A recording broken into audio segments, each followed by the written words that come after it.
Hello， 大家好，歡迎嚟到最新一集奇聞速遞 Podcast。前幾日大家打開部手機，相信無論喺 Facebook 嘅車 cam 群組，定係周圍嘅新聞，都一定睇到一段令人睇到火滾、全城鬧爆嘅車 cam 短片。冇錯啦，我係講緊呢，就係啱啱喺長沙灣道發生嘅巴士迷為追 Ivy 蘇雅林新歌廣告巴士呢單崖撞嘅交通意外。從車 cam 片段見到當時呢竟然有10幾個人手持長炮大相機當條馬路呢係自己屋企一樣公然呢企喺馬路中間分隔槽擺陣影相。當架巴士駛過之後，其中一個着白衫嘅16歲僆仔唔知係咪影得太入神定太心急啦，竟然呢連望都唔望右手邊嘅車，直接衝出去中線。結果係點？隔籬呢一架藍色嘅私家車呢，雖然呢已經慢駛緊，但係都收掣不及砰一聲，個白衫僆仔呢連人帶相機成個人被撞到飛起咗，先撞向擋風玻璃，再凌空呢拋咗2米外倒地。佢手上價值不菲嘅白色長鏡頭嘅單反相機亦隨即呢跌落慢線嗰度，眼鏡呢都飛走埋，零件就散落一地。好彩呢個僆仔命大倒地之後呢可以起翻身，最後呢手臂受傷送院。但係全部網民嘅輿論一邊倒個個都鬧爆，真係累死個司機其實一般人見到呢類巴士只會當係普通廣告車一架咯，但對於一班俗稱巴膠嘅巴士迷嚟講呢，簡直好似見到神物降臨一樣好多人就好奇怪點解呢班人會咁癲呢？今集呢，我哋就深入剖析一下呢班人為咗影一架巴士可以連命都唔要，究竟背後有咩近乎變態嘅心理機制？佢哋又點樣由上世紀80年代開始一代傳一代，越變越膠呢？講真大眾對巴士迷嘅厭惡絕對唔係因為偏見而係因為佢哋好多行為呢已經嚴重威脅到行車安全同公眾秩序直頭係極度自私。長沙灣呢單意外呢，其實只係冰山一角，類似揾命搏嘅新聞呢多不勝數。之前呢，城巴全港首架氫能巴士喺啟德首航，又係一班靚仔巴士迷為咗追拍，成群人呢失控咁衝去木安街馬路，結果呢一架7人車呢收掣不及，撞到一個12歲嘅男童個男童呢雙腳受傷送院。你哋諗下，如果當時後面行駛緊一架係幾十噸重嘅泥頭車，咁就唔淨止係擦傷咁簡單而係當場粉身碎骨。到時呢，害死自己之餘，仲要連累個無辜司機坐監，一世背負心理陰影。除咗衝馬路之外佢哋對公共交通營運，對其他乘客呢亦都造成好大嘅困擾每逢有新車首航或者舊車退役，一班巴膠呢會塞爆成個巴士總站，甚至呢企喺樓梯口集體叫喊唱歌。一到上車嗰一陣呢，佢哋呢就會為咗搶樓上第一排嘅所謂神仙位喺車廂入邊互相推撞。最慘嘅係佢哋圈子成日入邊呢，裏邊都係內訌嘅，經常呢直接演變成為社會事件。佢哋為咗影一張冇雜質嘅完美巴士相，如果中途被其他行人或者車輛遮擋嘅話呢，佢哋會集體咒罵，甚至呢發生過幾個巴士迷為咗爭奪天橋上一個最好嘅影相位，竟然呢喺現場呢由口角變成動武，直接喺天橋上邊大打出手，最後呢要報警處理。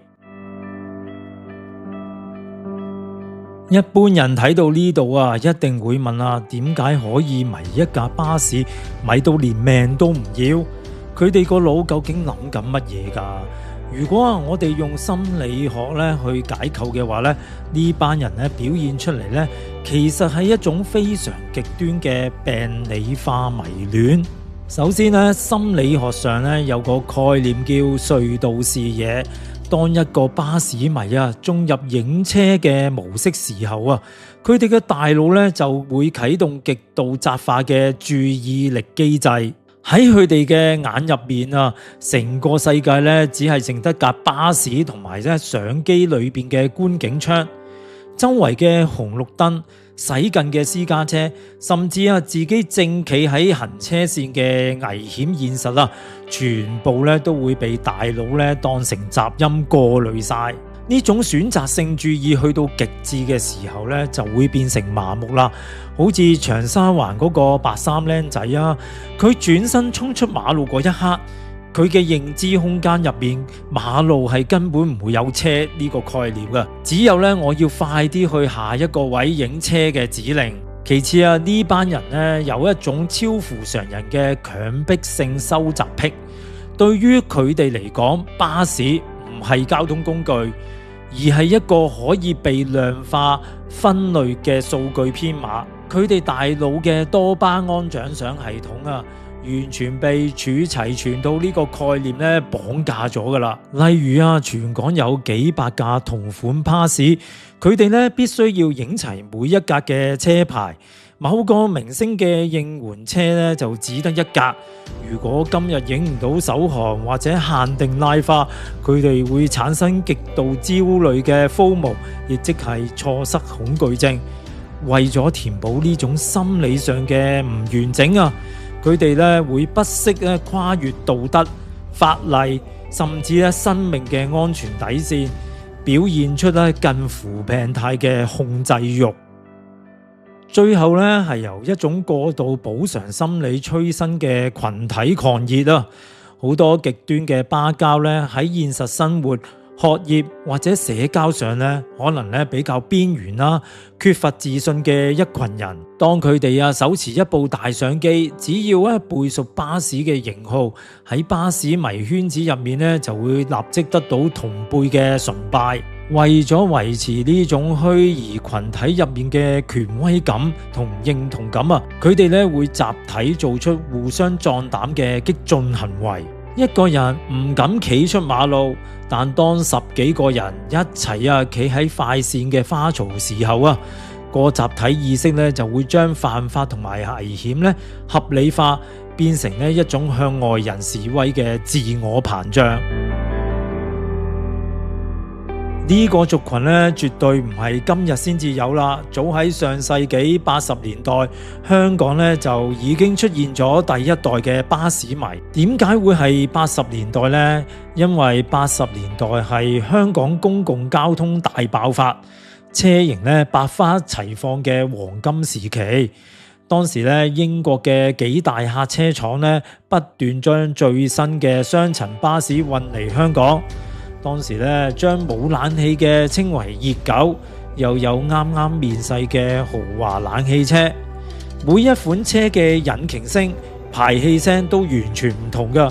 對於當時嘅一班年青人嚟講啊，研究巴士型號就等於而家嘅人研究跑車、研究最新嘅 gadget一樣咁有追求。以前呢，要做巴士迷嘅門檻比較高，例如呢，要識用部相機啦，又要買昂貴嘅菲林，晒相又要錢。所以呢，當時佢哋好珍惜每次撳快門嘅機會，行為呢就相對嚴謹，唔會搞事。時至今日啦，互聯網時代，一人一架手機呢就可以影相拍片。呢班新一代嘅巴膠啊，只求呢係快、霸道同埋刺激。為咗網上呃 like，拍一條爆紅嘅短片，行為呢開始變得越嚟越激進啦。所以呢，先會演變成今日大家見到嘅現象。雖然班激進巴膠咧喺街道咧亂衝馬路嘅行為咧，確實係抵鬧，亦必須咧依法懲處。但如果我哋將所有嘅巴士迷咧一竹竿打晒咧，當佢哋全部係社會垃圾咧，其實咧又未免太過偏頗嘅。大家試諗下，巴士公司自己做生意，舊車壞咗就賣，數據過期就洗。如果唔係由80年代開始有呢班行內人自發無償咁去記錄路線嘅變遷，而家我哋喺歷史書入面或者喺網上根本咧冇可能睇翻幾十年前香港嘅街道高清嘅原貌。甚至乎近年咧有啲比較成熟有經濟能力嘅巴士迷咧，會自資幾十萬甚至過百萬，由廢車場或者海外將一格格生鏽晒嘅準備變爛鐵嘅香港退役古董巴士咧買翻嚟，自己揾師傅，自己揾零件，好似修復藝術品咁將佢還原到以前嘅一模一樣，再免費展示俾公眾睇。呢種對歷史嘅情懷確實係有不可抹殺嘅文化價值。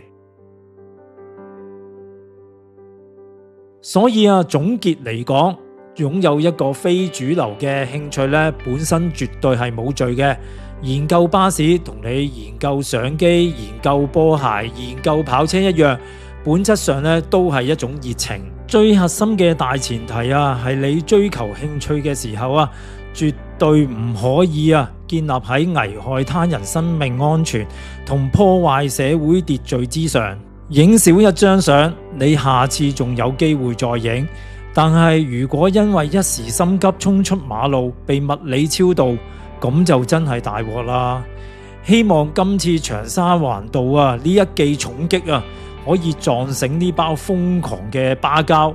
影相嘅時候乖乖地留返喺行人路上啦。好啦，今集咧關於巴膠嘅專題咧就講到呢度啦。歡迎咧喺下方留言同我分享你嘅睇法。如果中意我呢集 podcast 咧，記得訂閱、點讚同分享俾身邊嘅朋友。我哋下一集再見，拜拜。